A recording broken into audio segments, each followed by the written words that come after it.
Hello and welcome to day 26 in our reading through the book of Acts, and we are looking at chapter 23 today, and we want to meditate on verse 11 together. The following night the Lord stood by him and said, "Take courage, for as you have testified to the facts about me in Jerusalem, so you must testify also in Rome." Today we're talking about courage. We are looking at Jesus appearing to Paul in this overwhelming situation as Paul is in prison. He just faced accusation. A mob was trying to hurt him and kill him. And he spends this night in prison. And it is easy to be filled with fear, with questioning, to feel overwhelmed. But Jesus approaches him and he says, "Take courage." What is courage and what gives us courage, especially in trying and difficult times? As you're looking at this first phrase, as Jesus approaches Paul, we understand that courage is not just a feeling. It is not a stronger feeling that drives out fear. But courage is a decision. As courage is offered, we need to make this conscious decision if we are going to embrace it and take it and make it ours, or if we are going to remain in the sense of feeling overwhelmed. Courage is not the absence of fear. Fear makes us hide. It makes us want to deny our circumstances. We feel like we are choking. We feel overwhelmed.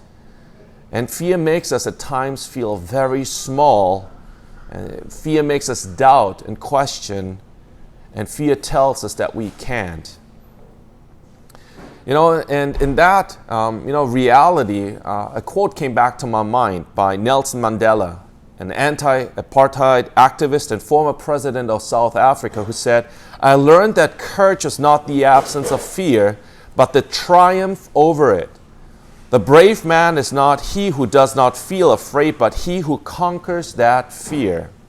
Let us not be mistaken about the context and the misuse about this verse, that we are trying to read into it, that we should be courageous about all of our plans, ambitions, and personal goals and endeavors.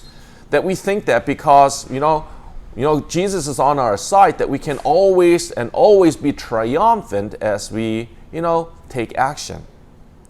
There are times in my life when I do feel overwhelmed, when there are moments and I feel like fear is creeping in. And when these moments come, I look at myself.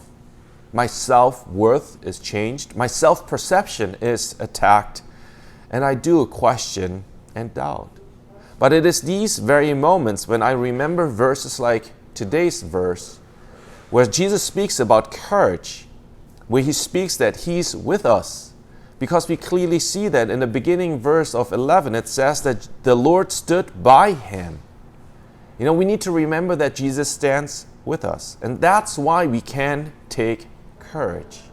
And I don't know if you have had these situations where you felt like you are facing this trying time, but a close friend of yours, a family member, maybe even a total stranger came to your aid and stood next to you.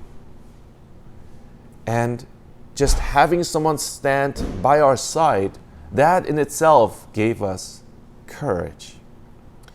We find comfort knowing that Jesus is always with us. Jesus has promised to be with us until the end of time. And time is infinite. Jesus promised to be with you and me. And that alone in itself is reason enough to take courage. When, how, and for what occasions do we take courage? Are we good at being courageous in our personal advancement? Making career moves, in academia, amongst our friends? Are we courageous there? What about our spiritual life? What about our living out of our faith? Are we courageous in that aspect as well? Keeping our eyes fixed on God. The spiritual life, the Christian life, life out here in this world to be salt and light is not easy. This world is many times scary. It is intimidating. This is why J.T. Shedd, a 19th century American theologian and pastor, said, "A ship in harbor is safe. But that's not what ships are built for.